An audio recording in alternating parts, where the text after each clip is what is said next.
Atenção, porque a missão do Flamengo nesta semana promete ser pesada. A equipe carioca se prepara para encarar os desafios da altitude de Quito e tem dois trunfos que podem fazer toda a diferença contra a LDU em um confronto decisivo pela Libertadores. E não pra por aí, porque fora de campo também tem polêmica. Um dos principais jogadores do elenco rubro-negro se pronunciou após ser indiciado em um caso que envolve suposta fraude ligada a apostas esportivas. Ele garante que é inocente e o clube dá todo o apoio, enquanto o foco está claro no duelo importante pela terceira rodada do Grupo C. O Flamengo desembarcou na capital equatoriana após uma preparação intensa. O treinador rubro-negro já está em solo equatoriano desde o início da semana, conduzindo os treinamentos em ritmo forte para tentar surpreender os donos da casa. A pressão é grande e a expectativa ainda maior. Enquanto isso, eu estou aqui no aeroporto de Guarulhos, aguardando o voo para Bogotá e de lá sigo direto para Quito. A bola rola às 7 da noite no horário de Brasília e tudo acontece no lendário estádio Casablanca Palco, onde a LDU costuma crescer. Inclusive, por aqui tá tudo silencioso, são as primeiras horas da manhã, o pessoal está descansando, mas eu tô ligado em tudo. Na segunda-feira, a equipe rubro-negra fez seu primeiro treino em solo equatoriano. A chegada a Quito aconteceu no final da noite, depois de um voo que partiu por volta das 6h30. E quem chamou a atenção foi Gonçalo Plata, um nome que vem sendo comentado com bastante entusiasmo pelos bastidores. Inclusive tem informação quente sobre ele vindo aí, então fica comigo porque ao longo do vídeo a gente destrincha isso. O último treino antes da partida será realizado no estádio onde atuam o Independiente Del Valle e a seleção do Equador. Um templo do futebol local encravado no coração da capital que vai servir como laboratório final para o técnico rubro-negro testar a equipe. A decisão de treinar por lá foi tomada justamente para ajudar na adaptação dos jogadores à altitude. Uma mudança importante, porque em outras temporadas o Flamengo costumava chegar em cima da hora tentando minimizar os efeitos da altitude. Mas agora é diferente. Quito está a mais de 2.800 metros do nível do mar e isso pesa. Eu mesmo que não sou atleta já sinto o ar rarefeito. Imagina para quem corre 90 minutos. Em breve vou te contar como o time planeja encarar esse desafio.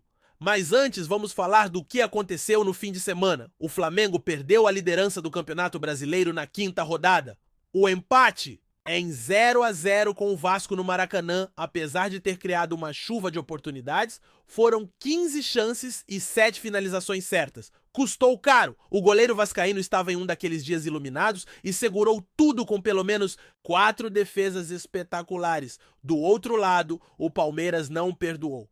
Jogando na Arena Castelão, abriu 2-0 ainda no primeiro tempo. O adversário até diminuiu com Daverson, mas o Verdão segurou a pressão e ainda contou com uma defesa de pênalti nos acréscimos. Um verdadeiro herói da rodada, garantindo os 3 pontos e reassumindo a ponta da tabela. O Flamengo agora, vice-líder, precisa correr atrás. E não foi só ele que tropeçou. Um outro concorrente direto pela liderança também vacilou e deixou o empate escapar. Isso mantém o rubro-negro ainda muito vivo na briga pelo topo. Mas fica a reflexão, será que é tão importante liderar agora, sempre digo, o campeonato de pontos corridos, se ganha na última rodada? Claro que estar na frente levanta a moral do grupo, dá confiança, mostra força. Mas no fim o que conta mesmo é levantar a taça. Mudando de assunto, o caso do jogador investigado segue repercutindo. Trechos de conversas com o irmão vieram à tona recentemente e aumentaram a tensão em torno do caso. A defesa do atleta se manifestou oficialmente, garantindo que ele não teve envolvimento com irregularidades. A nota afirma que ele é conhecido pela humildade e foco e que jamais participou de qualquer ação ilegal. Pelo contrário, diz que defende um controle mais rígido nas apostas para evitar distorções e interpretações fora de contexto. Lei A. Defesa acusa a divulgação de mensagens privadas fora de ordem, que estariam sendo usadas para manchar a imagem do jogador. E ele segue confiante de que a verdade vai prevalecer. Eu até entendo essa posição. De fato, soltar pedaços de conversas sem o contexto pode gerar interpretações equivocadas. Agora, culpar as plataformas de apostas como alguns têm feito não faz sentido. A responsabilidade por fraudes é de quem comete os atos, não do meio pelo qual ocorrem. Essa história de culpar o sistema é como o cara que pega a esposa com outro no sofá e joga fora o sofá achando que resolveu o problema. A entidade responsável pelo caso decidiu que, por enquanto, não vai pedir a suspensão preventiva do jogador. Isso quer dizer que ele pode atuar normalmente até que os processos na justiça comum e na esfera esportiva avancem. O clube, por sua vez, se mostra tranquilo, apostando que o caso deve demorar a andar.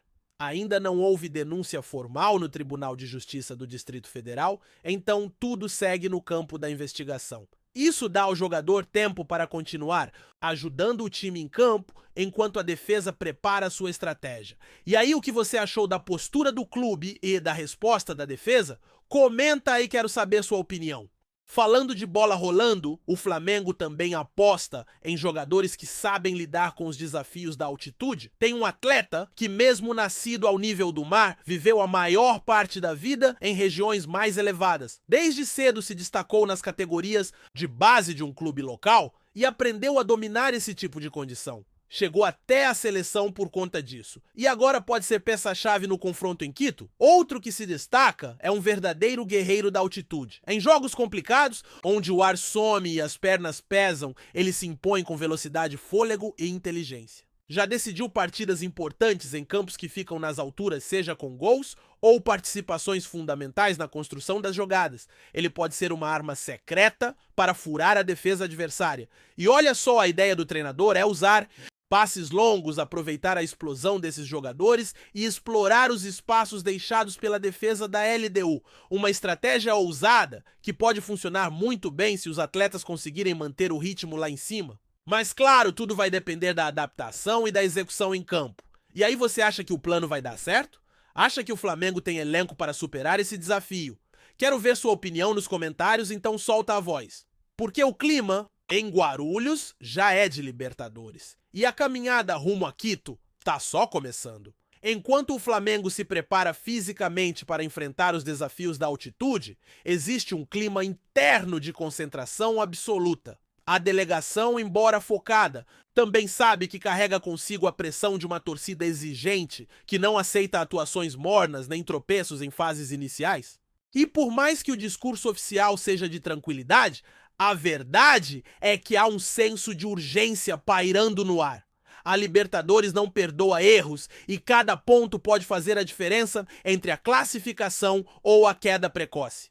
Nesse sentido, a comissão técnica tem trabalhado intensamente para que os jogadores entrem em campo não só prontos fisicamente, mas preparados psicologicamente para encarar as adversidades. O fator psicológico, aliás, tem sido um dos pilares dessa preparação. Jogar em grandes altitudes afeta não apenas o corpo, mas também a cabeça. É comum ver atletas perderem o ritmo, se desorganizar taticamente e até se desesperarem diante do cansaço extremo. Por isso, além dos treinos físicos e técnicos, o Flamengo também tem investido na parte mental dos seus jogadores. Conversas, vídeos motivacionais e até técnicas de respiração têm sido utilizadas para amenizar os impactos da altitude. A ideia é simples: manter o foco, controlar a ansiedade e aproveitar ao máximo as chances criadas. E falando em chances, a expectativa é de que o Flamengo entre em campo com uma formação estratégica, utilizando jogadores velozes e experientes que saibam lidar com o desgaste e ao mesmo tempo possam causar estragos nos contra-ataques. Um ponto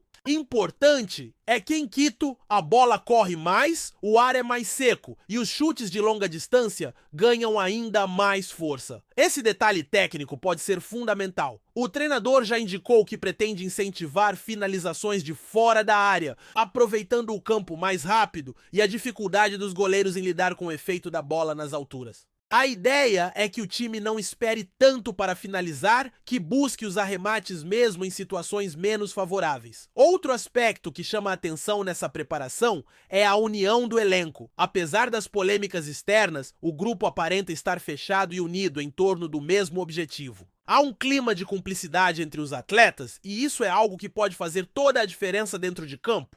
Times campeões costumam mostrar esse tipo de espírito coletivo, todos remando para o mesmo lado, todos conscientes da importância do momento. E essa sinergia interna costuma refletir no desempenho dentro das quatro linhas. Quando há comprometimento e confiança mútua, o jogo flui de forma mais leve, mesmo sob pressão. Agora é claro que nem tudo são flores. O Flamengo ainda tem algumas preocupações. Jogadores importantes estão em fase final de recuperação e a presença de alguns deles ainda é incerta. A comissão técnica tem feito de tudo para acelerar o processo, mas sem colocar a integridade física dos atletas em risco. Afinal, forçar o retorno de alguém antes da hora pode acabar tendo um efeito oposto, gerando uma lesão ainda mais grave e prejudicando o planejamento a longo prazo. Por isso, é preciso cautela. A temporada é longa e o elenco precisa estar inteiro para os momentos decisivos. Outro desafio é lidar com o desgaste da viagem. Mesmo com todo o suporte logístico e a estrutura oferecida pelo clube, a verdade é que uma viagem como essa impacta. São horas e mais horas dentro de aviões, mudanças de fuso horário, alimentação fora do habitual sono comprometido e a própria aclimatação a uma nova realidade. Isso tudo mexe com o corpo. E o detalhe é que enquanto o Flamengo faz essa verdadeira operação de guerra para enfrentar a LDU, o time equatoriano já está em casa treinando nas mesmas condições em que vai jogar sem deslocamento e com total familiaridade com o ambiente. Esse é um fator que pesa, porém não dá para subestimar o peso da camisa. O Flamengo tem uma história vitoriosa na Libertadores, já superou obstáculos ainda maiores e conta com um elenco talentoso o suficiente para bater de frente com qualquer adversário. A torcida, mesmo à distância, tem dado demonstrações de apoio constante. Nas redes sociais, nas ruas e até nos aeroportos, não faltam manifestações de carinho, de fé e de cobrança. O rubro-negro é movido por paixão e essa paixão é combustível para os jogadores. Saber que milhões estão acompanhando cada passo, vibrando com cada lance e esperando uma vitória pode ser o empurrão necessário na hora em que o cansaço bater. E não podemos esquecer que, além de tudo isso, há um ingrediente especial neste confronto, o histórico recente entre as duas equipes. LDU e Flamengo já protagonizaram duelos épicos, com vitórias marcantes de ambos os lados. Tem um componente emocional forte nesse embate. Para muitos jogadores do elenco atual, vencer em Quito significa mais do que conquistar 3 pontos, significa dar uma resposta, mostrar força, provar que esse time é sim capaz de vencer em qualquer lugar, contra qualquer adversário e sob qualquer condição climática ou física. Com tudo isso em jogo, o Flamengo entra em campo com a missão clara voltar do Equador, com um resultado positivo que mantenha viva a caminhada rumo ao topo da América. Não vai ser fácil, ninguém espera facilidade, mas se tem algo que esse clube já mostrou ao longo da sua história, é que sabe crescer em momentos difíceis. E é justamente nesses momentos que surgem os heróis improváveis, as viradas históricas, os gols que marcam gerações. A expectativa é enorme e a hora está chegando. Agora é acompanhar cada lance, cada movimentação, cada detalhe dessa batalha em Quito. Porque quando o Flamengo entra em campo, o Brasil inteiro para assistir. E a Libertadores, meus amigos, é o lugar onde os gigantes se encontram. Gostou? Dá informação! Deixe seu like, compartilhe com os amigos e comente sua opinião sobre o que está rolando no esporte.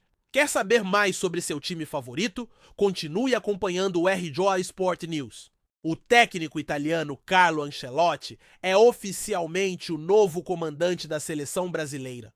Após meses de especulações, a Confederação Brasileira de Futebol, CBF, confirmou nesta sexta-feira a assinatura do contrato com o treinador, multicampeão, que assume o cargo com uma promessa ousada: conquistar o tão sonhado hexacampeonato mundial. Ancelotti, que possui um dos currículos mais vitoriosos do futebol mundial, chega ao Brasil com a missão de devolver à seleção o protagonismo perdido nos últimos anos. Com passagens vitoriosas por clubes como Milan, Real Madrid, Chelsea e Bayern de Munique, o italiano carrega no currículo 4 títulos da Liga dos Campeões da UEFA, além de conquistas nacionais em diversas ligas europeias. A escolha de Ancelotti pela CBF representa uma aposta em experiência, serenidade e excelência tática. Aos 65 anos, o treinador é reconhecido pela capacidade de gerir grandes elencos e extrair o melhor de seus jogadores, sempre com uma abordagem equilibrada e focada nos detalhes. Em sua apresentação, Ancelotti afirmou estar honrado e motivado com o desafio de liderar o Brasil rumo ao título da Copa do Mundo de 2026, nos Estados Unidos, México e Canadá. Assumir a seleção brasileira é uma responsabilidade imensa. É um país que respira futebol e que tem um talento extraordinário. O objetivo, é claro, trazer o Hexa para o povo brasileiro, declarou o treinador em coletiva realizada na sede da CBF no Rio de Janeiro. A chegada de Ancelotti encerra um período de transição turbulento na seleção, que desde a saída de Tite após a Copa do Mundo do Catar, viveu meses de interinidade e instabilidade. Agora, com um nome de peso no comando, a expectativa é de retomada do prestígio internacional e de uma preparação consistente para o próximo Mundial. Com o comando técnico nas mãos de Ancelotti, a torcida brasileira volta a sonhar alto. O Hexa, distante desde 2002, volta a ser uma meta palpável. E com um técnico do calibre do italiano, o caminho pode estar finalmente mais claro. Obrigado por assistir ao RJ Sport News. Se você quer estar sempre atualizado sobre o que acontece no Rio, inscreva-se no canal e junte-se à nossa torcida. Até a próxima! E que venham mais vitórias para os nossos times!